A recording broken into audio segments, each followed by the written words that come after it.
Hey everyone, ever really stop and think about the dangers that could be hiding in plain sight at your job? And I don't mean the super obvious ones.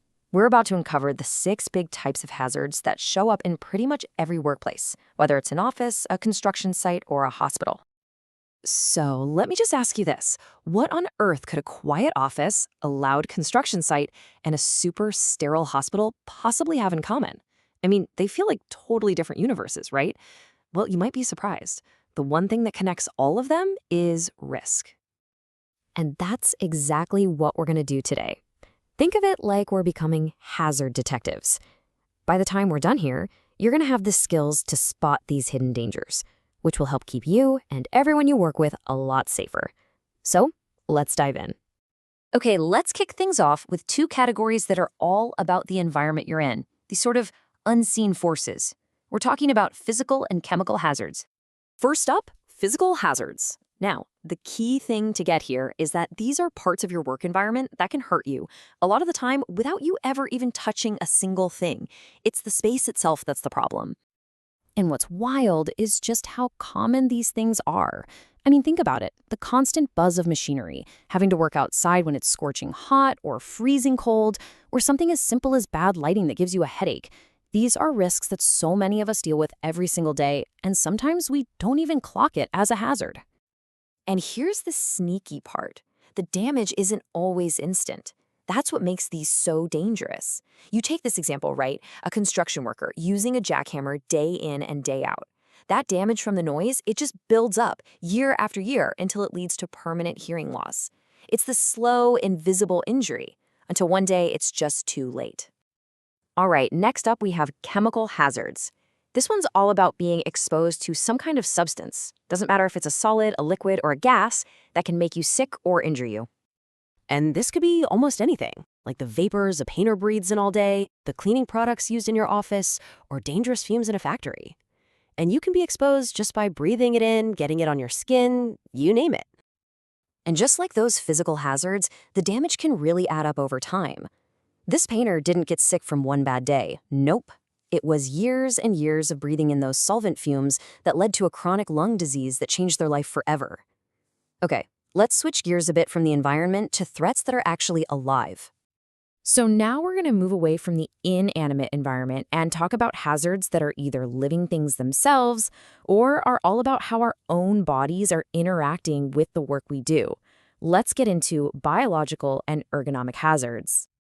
Biological hazards, or biohazards, they come from living organisms. So we're talking bacteria, viruses, mold, all the microscopic stuff that can cause infections and diseases. This is obviously a massive deal in places like healthcare or sanitation work.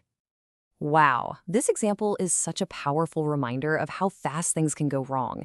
It was just a split-second accident, a single needle stick, and it resulted in this nurse getting a lifelong viral infection. It really shows you that with biohazards, sometimes there's no slow buildup. The danger can hit you immediately, and it can be severe.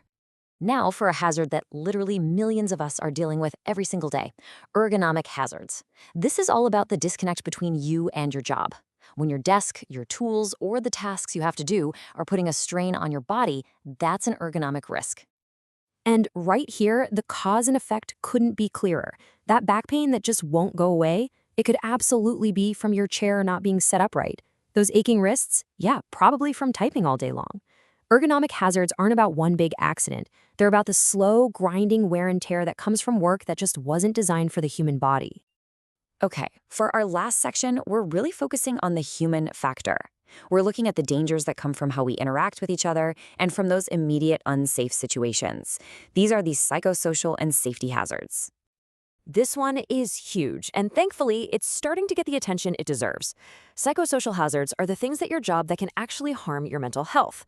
We're talking about crushing stress, bullying, a horrible work-life balance, all of it. And make no mistake, the impact is absolutely real. This call center worker's job didn't break their bones, but the relentless pressure, the tough hours, and that high-stress environment, it led to burnout and depression. And those are illnesses every bit as serious as a physical one. And finally, we have safety hazards. Honestly, these are probably what pop into your head first when you hear workplace danger. These are the unsafe conditions that can cause an accident right here, right now. Things like frayed electrical cords, a wet floor with no sign, or a machine that's missing a safety guard. This case is just so stark and so immediate. An unguarded machine is a clear as day safety hazard, and the consequence was devastating and permanent. You see, unlike some of the other hazards that sneak up on you over time, a safety hazard can change your life in a single second. Okay, so we've laid out all 6 types of hazards, but the big question is, why does being able to spot them even matter? Well, the most crucial point is this: awareness is always the first step toward prevention. When you know what these hazards look like, you can actually do something about them. It lets us stop accidents before they even have a chance to happen. It helps us protect our long-term health from those slow-burn dangers, and frankly, a safe workplace is a productive one. Oh, and it's also the law. So identifying and dealing with these risks isn't just a smart idea, it's a must. So after all that, are you ready to be a hazard spotter? Let's do a really quick recap, just to make sure all this stuff sticks.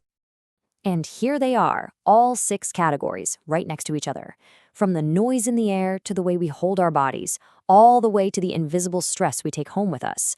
Seeing them all laid out like this really shows that workplace safety is so much more than just wearing a hard hat. It's about everything that impacts our well-being at work. And that brings us to the final and really the most important question. I want you to just take a second and think about your own job. Now that you have the words for it, now that you have this framework, which of these 6 hazards have you actually seen? Because recognizing them, that's the first and most powerful step you can take toward making your workplace safer for you and for everyone else.